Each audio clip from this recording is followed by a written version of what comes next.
Bonjour, c'est Ursule encore. On est le 27 juillet 2025. Alors je viens sonner la trompette aujourd'hui encore et je viens proclamer le retour de notre Seigneur Jésus-Christ. Amen. On est dans les temps, n'est-ce pas, où nous attendons le retour de notre Seigneur. Quand est-ce qu'il va venir? On ne sait pas.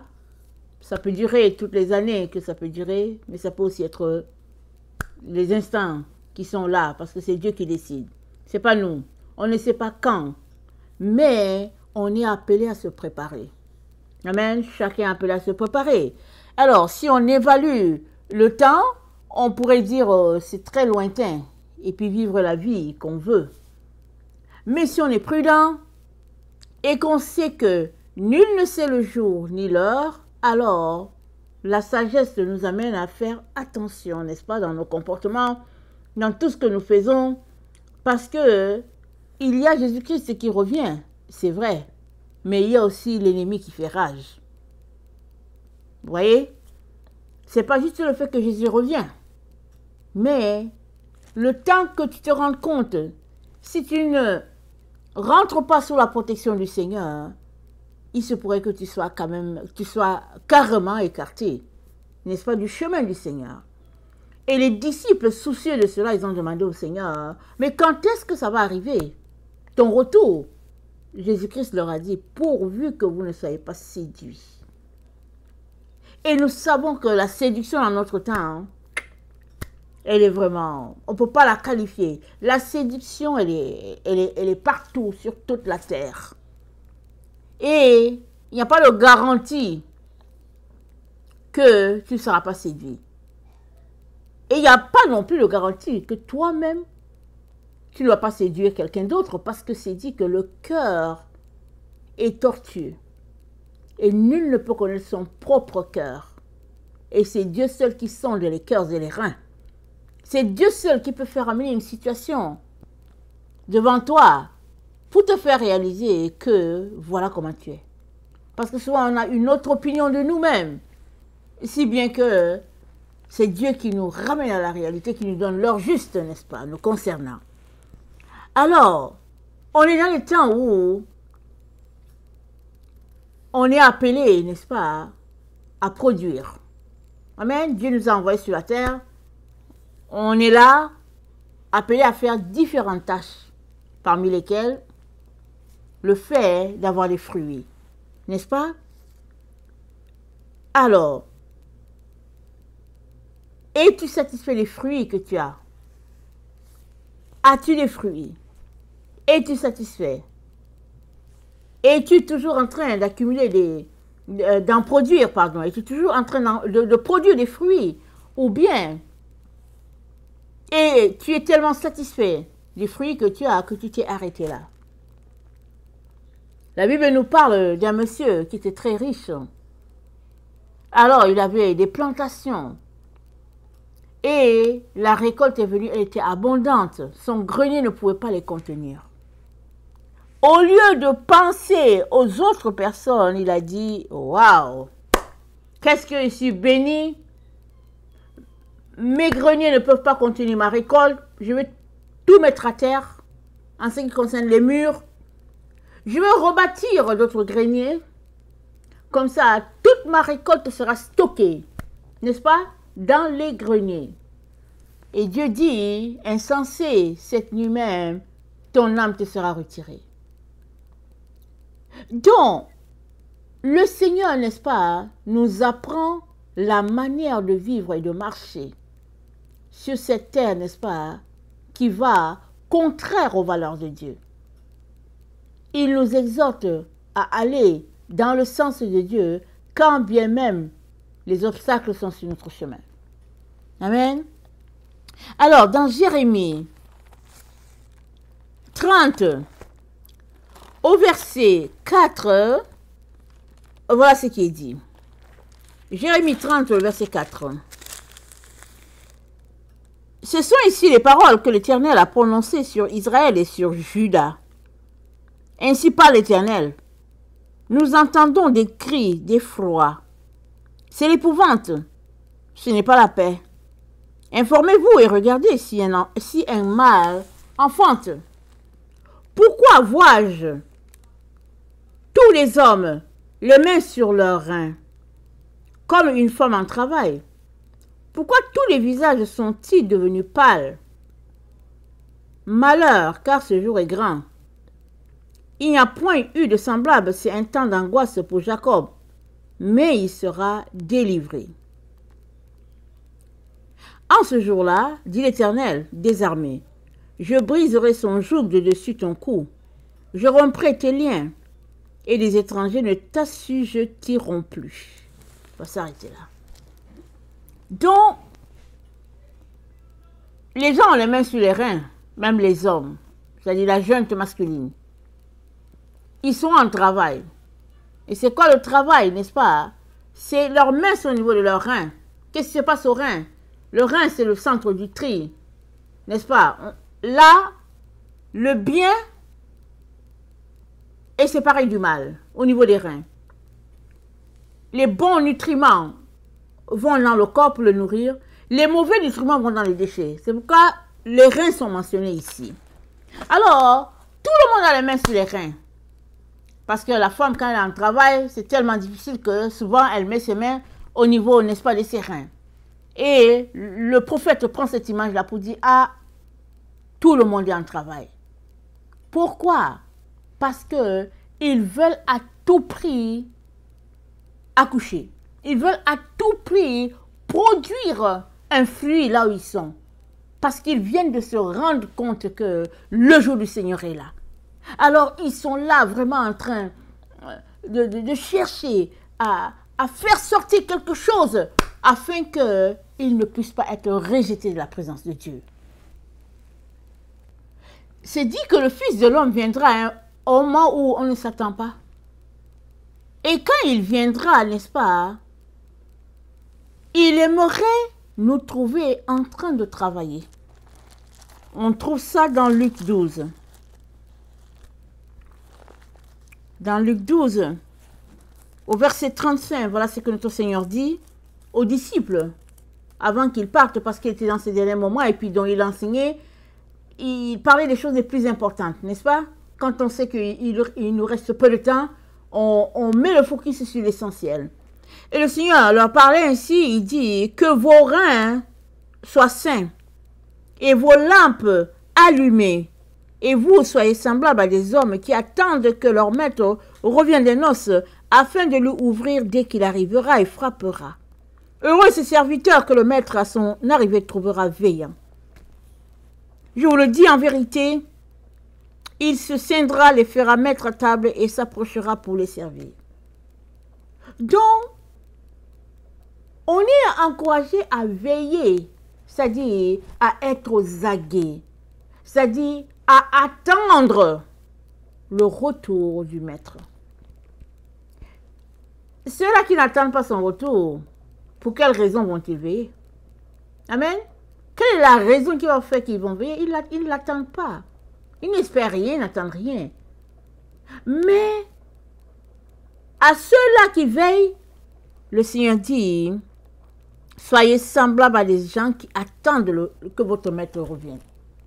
Donc nous sommes appelés à avoir une position, n'est-ce pas, toujours en mouvement. Une position comme pas assis là, en train, n'est-ce pas, de somnoler. Non.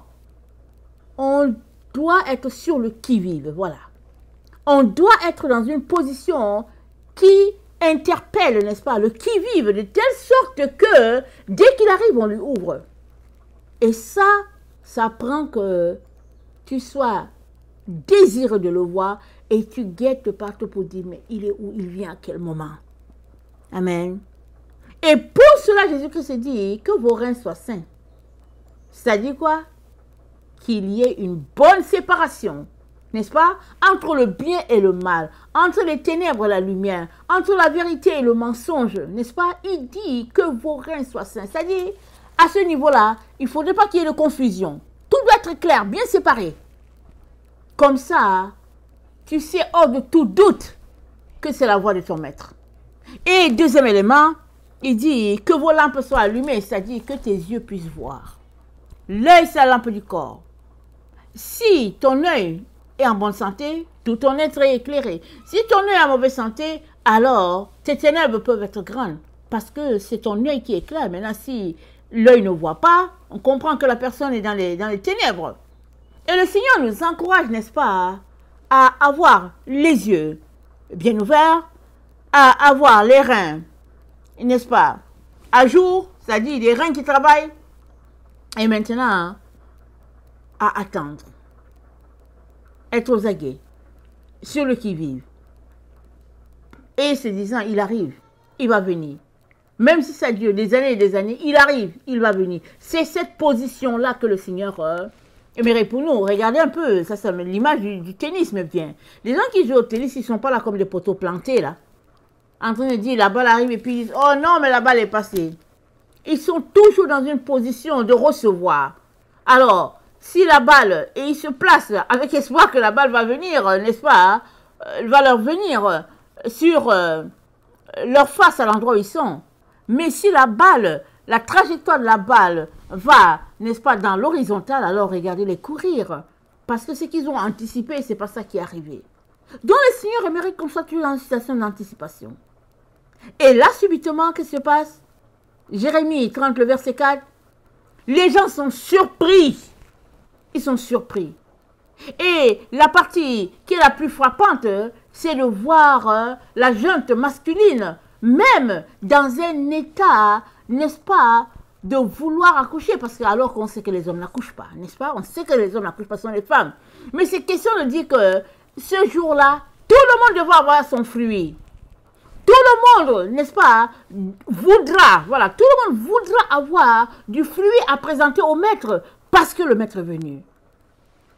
Et c'est dit, Jérémie 30, le verset 7, malheur car ce jour est grand. Il y a des gens, malheureusement, ce jour-là, qui seront tout malheureux. Pourquoi? Parce qu'ils n'ont rien fait. Ils ont pensé que le maître reviendrait un jour, peut-être. Ou bien ils savaient qu'il allait venir, mais ils ne se sont pas levés pour grouiller. Ou bien ils ne savaient rien du tout. Et puis, ben, voilà la situation, le maître est là. Mais toujours est-il que nous sommes appelés, n'est-ce pas, à produire du fruit à tout moment. Que cela nous enchante ou que ça ne nous enchante pas, n'est-ce pas, Jésus-Christ va venir pas en fonction de nos attentes à nous. Amen. Il va venir en fonction des directives du Père. Et quand les disciples ont voulu savoir, Jésus-Christ leur a dit, la seule chose que vous devrez savoir, c'est d'être prêt. De manière à ne pas être séduit. Là, vous serez prêt. Là, personne ne va vous tromper. C'est de s'assurer que tu n'as pas embarqué sur une voie de séduction. Ou que tu ne te trouves pas sur une voie de séduction. C'est la seule manière. Sinon, on ne sait pas qui est séducteur, qui n'est pas.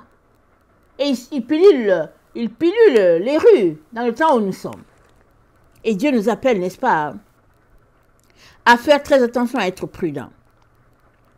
Alors,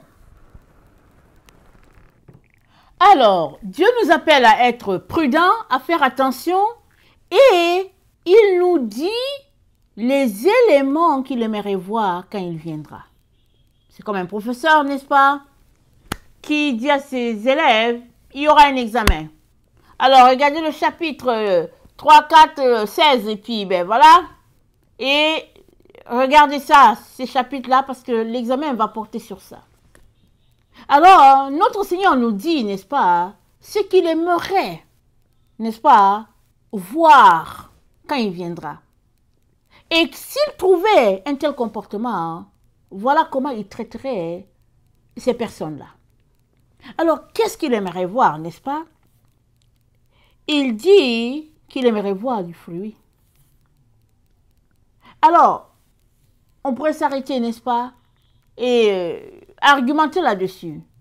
Mais Jésus-Christ nous a tout apprêté pour qu'on n'ait pas à perdre notre énergie à discuter sur ce qui n'est pas important. Alors, le fruit, n'est-ce pas, dont le Seigneur parle, que ce ne soit pas le fruit que toi-même tu allais te créer. Souvent, n'est-ce pas, c'est une situation qui arrive beaucoup dans les maisons, dans les familles. Tu dis à l'enfant d'aller essuyer les assiettes. Mais lui, ce qu'il aime, c'est plier le linge.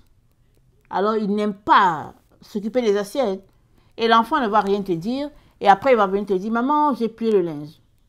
Et tu es contente. Si tu ne fais pas attention, tu vas dire, ok, il a plié le linge. Mais si tu t'arrêtes, tu vas dire, mais tiens, je lui ai demandé de laver les assiettes et puis de les essuyer. Qu'est-ce qu'il a fait? Alors, si tu laisses la situation comme ça, demain, l'enfant va revenir te manipuler. Quand tu vas lui dire de passer le balai, il va aller faire autre chose. C'est une façon de contrôler, n'est-ce pas, les choses. Mais si tu lui dis, ok, merci. Merci pour le linge. Mais au fait, je t'ai demandé de laver les assiettes et puis de les essuyer. Et l'enfant devrait comprendre que c'était ça les consignes. Donc, notre Dieu nous a donné des consignes. Amen. Et les consignes qu'il nous a données se trouvent dans Luc 25. Luc 25, on espère... Attendez, je vais m'assurer. Dans Matthieu 25. Excusez-moi, je me suis trompée. Dans Matthieu 25. Alors, au verset 31, lorsque le Fils de l'homme viendra dans sa gloire avec tous les anges, il s'assiera sur le trône de sa gloire. Toutes les nations seront assemblées devant lui et il séparera les uns d'avec les autres, comme le berger sépare les brebis d'avec les boucs. Il mettra les brebis à sa droite et les boucs à sa gauche. Alors le roi dira à ceux qui seront à sa droite, venez vous tous bénis, qui êtes bénis de votre Père. Prenez possession du royaume qui avait été préparé dès la fondation du monde pour vous. Car j'ai eu faim, vous m'avez donné à manger, j'ai eu soif, vous m'avez donné à boire, j'étais étranger, vous m'avez recueilli, j'étais nu, vous m'avez vêtu, j'étais malade, vous m'avez visité, j'étais en prison, vous êtes venus me voir. Et les justes lui répondront, Seigneur, quand avons-nous vu avoir faim, etc., etc. Donc Jésus-Christ est en train de dire, voici ces éléments-là qui n'ont l'air de rien. Il dit, c'est ça, c'est là où il accorde l'importance. De nos jours, vous savez, on ne manque de rien sur la terre, si bien qu'on peut se demander, mais bon, je ne sais pas qui je vais trouver qui marche nu, qui je vais trouver qui a un besoin quelconque. Alors, on peut justifier, n'est-ce pas, le fait de ne pas respecter ce verset-là comme ça. Toutefois, il y a beaucoup de gens qui sont dans le besoin. Il y a des gens qui dorment dehors, même en hiver. Et il y a des endroits, n'est-ce pas, où on peut les trouver. Ce n'est pas des idées qui nous manquent si on veut bénir. Les idées ne nous manquent pas quand on ne veut pas bénir. On va justifier toutes sortes de choses. Mais si on a à l'esprit que ça, ce sont les différents éléments que le Seigneur va vérifier quand il sera là, alors on va grouiller. On va grouiller parce qu'on l'aime et on va faire ce qu'il aime. Amen. Si tu aimes une personne, ou bien si tu sais qu'une personne aime les fleurs, tu ne vas pas aller lui offrir du pain en disant, écoute, j'ai trouvé ce pain suédois, c'est tellement bon, j'ai pensé que c'était bien pour ton anniversaire, et puis ta. Ok, d'accord, merci pour le pain suédois. C'est un exemple que j'ai pris, ok?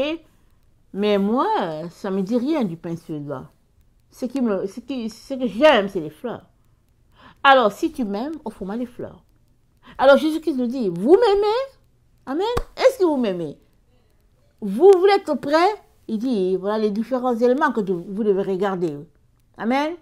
Et ça, c'est tout au long de notre parcours sur la terre. Et si Jésus-Christ ne vient pas du moment de notre vivant, ça ne change rien. La génération qui suit doit continuer. Ce n'est pas des normes qui changeraient. Hier, aujourd'hui et demain, Dieu est toujours le même, les choses ne changent pas.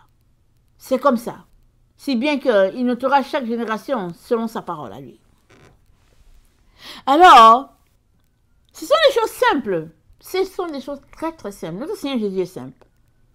Alors, ces choses simples-là sont d'une grande importance pour notre Seigneur Jésus. Amen. Ils sont d'une grande importance.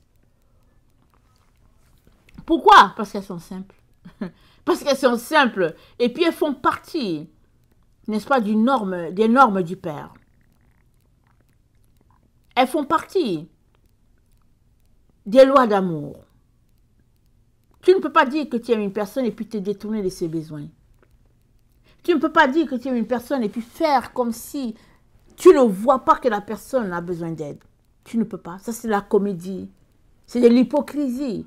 Et si toi, tu ne sais pas que Dieu regarde tout, alors Dieu regarde. Jusqu'à quand vas-tu continuer à être hypocrite par rapport à cette situation-là? Et décider, n'est-ce pas, finalement, que, ok, je vais changer. Jusqu'à quand?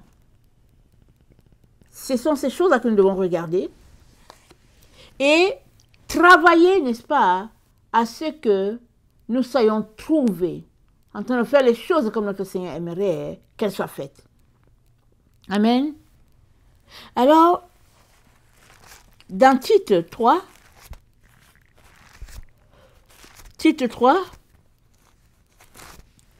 au verset 5,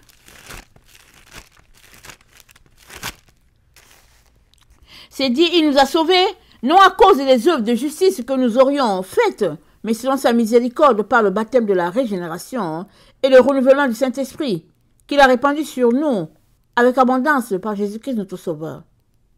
Amen.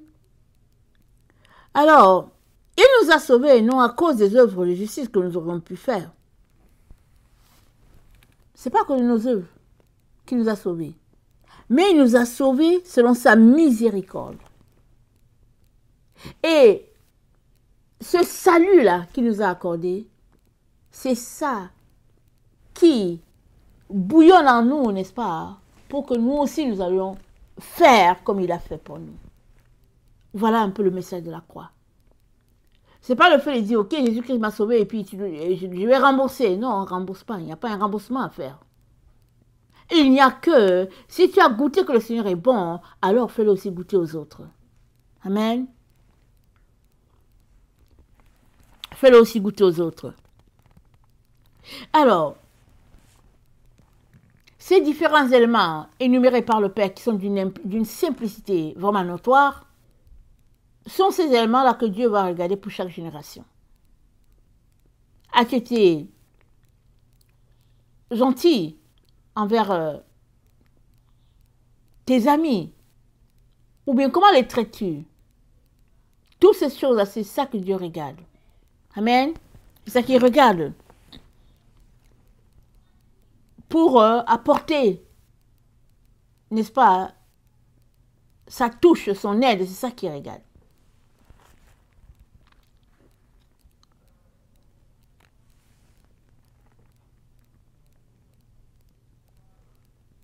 Excusez-moi. Et le passage, n'est-ce pas, de Matthieu 25, nous montre que c'est pas tant les choses, le fait d'aller en prison, de venir en aide à l'autre, c'est pas parce que tu n'as pas fait ça que tu n'es plus enfant de Dieu. C'est pas ça du tout. Mais ce que Dieu pointe ici, c'est l'importance, n'est-ce pas, de faire ce que Dieu attend de nous, de la manière la plus simple, la manière la plus naturelle. C'est de le faire à ton prochain. Alors, si tu vois ton prochain dans les difficultés et que toi, tu ne lèves pas le petit doigt, alors tu viens de prouver à Dieu que tu n'as pas d'amour, ou bien que tu refuses d'exercer l'amour.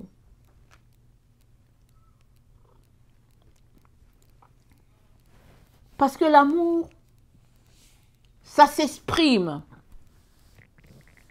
en parole, en acte. Et les actes que tu poses reflètent si tu es un enfant de lumière ou pas. Et le Seigneur, n'est-ce pas, vient aujourd'hui te dire que lui, il fonctionne dans la simplicité. Ce sont ces choses-là qu'il considère. C'est dit dans Philippiens 2,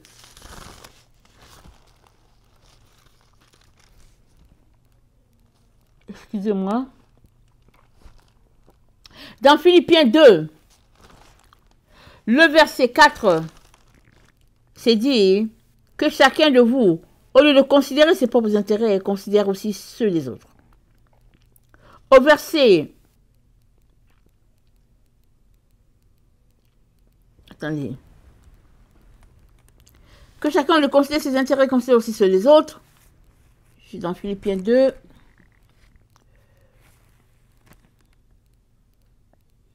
Verset 21. Tous en effet cherchent leurs propres intérêts et non ceux de Jésus-Christ. Si tu cherches les intérêts de Jésus, alors tu seras tourné vers les choses que Jésus-Christ aime. Et il t'encourage à chercher les intérêts de Jésus. Parce que tu ne seras pas perdant. Alors, très souvent, l'être humain charnel est porté, n'est-ce pas, à pointer ses intérêts à lui avant toute chose. Et le Seigneur dit qu'il n'en soit pas ainsi. Il est en train de nous apprendre, n'est-ce pas, une autre manière de voir les choses. Il est en train de nous apprendre à nous oublier pour d'abord l'autre. Et après quoi, on pourra se concentrer sur soi. On pourrait être frustré pour dire, mais non, c'est pas normal. Mais c'est ça. C'est ce que Dieu est en train de nous enseigner. Apprendre à s'oublier pour que l'autre soit bien. C'est ça la règle de l'amour.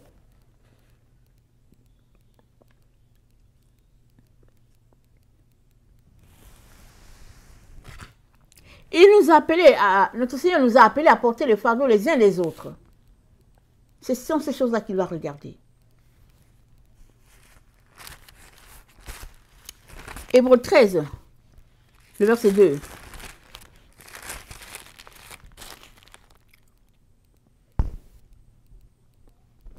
N'oubliez pas, attendez, verset 13, verset 2, Hébreux 13, le verset 2. N'oubliez pas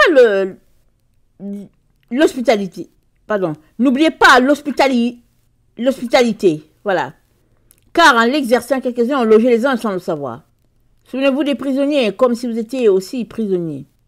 De ceux qui sont maltraités comme étant vous-même maltraités. Mais souvenez-vous, voilà comment vous devez faire. De telle sorte que une autre personne ne puisse pas tomber dans ce que Dieu n'aime pas. Alors, toi, sois là pour apporter ton aide tant que tu peux apporter cette aide-là. Que de faire comme si tu n'as rien vu, que de faire comme si tu n'as pas entendu, que de faire comme si ça ne te concerne pas. Le Seigneur dit, tu es concerné. Parce que tu fais partie de la famille de Dieu. Parce que tu as appelé Jésus-Christ à venir dans ta vie. Alors, tu es concerné. Alors, mets-toi à changer les choses qui sont à changer. Amen.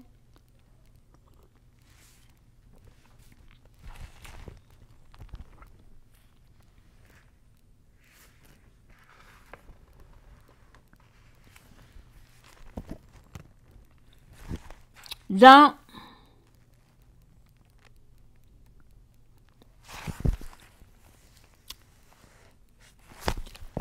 Tite 3,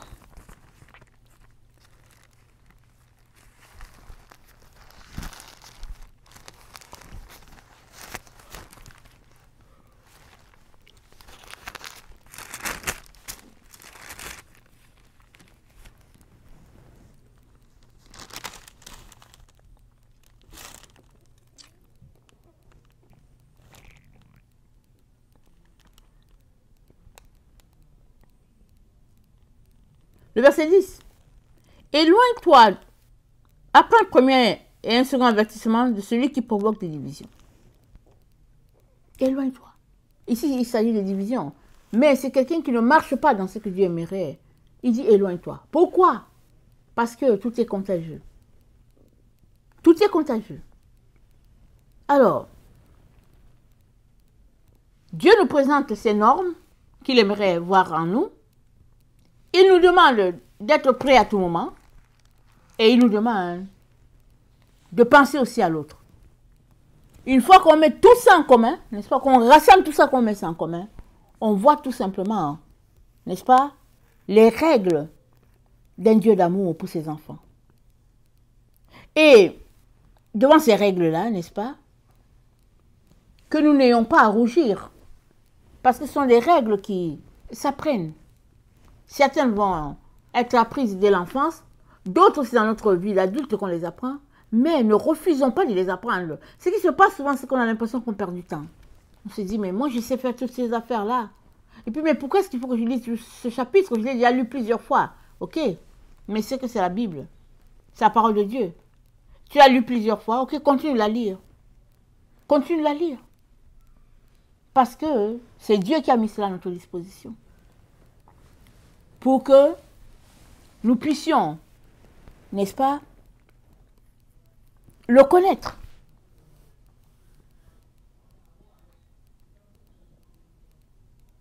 Mais si nous n'y mettons pas, n'est-ce pas, de notre énergie, les choses ne vont pas venir du tic au tac.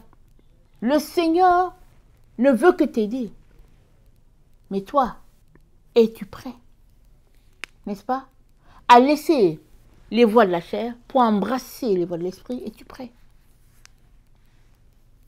Parce que les choses spirituelles se retrouvent avec les choses spirituelles, les choses charnelles sont les choses charnelles.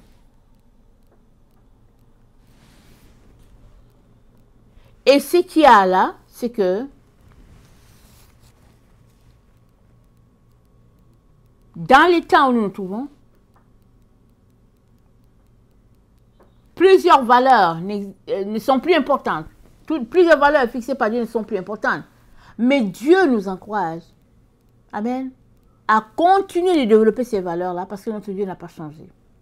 Il est le même hier aujourd'hui, il ne change pas. Il ne change pas. Rien n'est facile, rien n'est donné, mais si on veut, on peut. Amen, si on veut, on peut. Alors je viens nous encourager à vouloir. Amen, à vouloir. Que le Seigneur bénisse sa parole et que nous puissions, n'est-ce pas, trouver le temps pour connaître Dieu et alors qu'on embarque sur la voie de ne pas chercher nos propres intérêts, nous sommes en même temps en train, n'est-ce pas, d'embarquer sur la voie de la simplicité, sur la voie d'amour, de l'amour de notre Seigneur Jésus. Et c'est ça qu'il attend de chacun d'entre nous.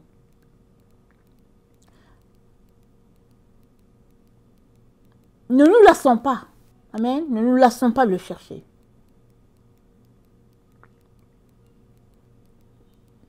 Nous allons finir par le trouver si nous ne le connaissons pas. Et si nous le connaissons, nous allons apprendre à grandir dans sa voie à lui, dans son sentier qu'il a tracé. Pas celui qu'il a tracé par le monde, mais son sentier à lui. Que le Seigneur bénisse sa parole et que sa grâce, n'est-ce pas, repose sur nous. Et que nous ne nous lassions pas de faire du bien. Mettant de côté nos intérêts. Considérant les intérêts de notre prochain, parce que c'est ça que notre Père attend. Que le Seigneur bénisse sa parole et que sa gloire, n'est-ce pas, soit sur nous. Amen et alléluia. Amen.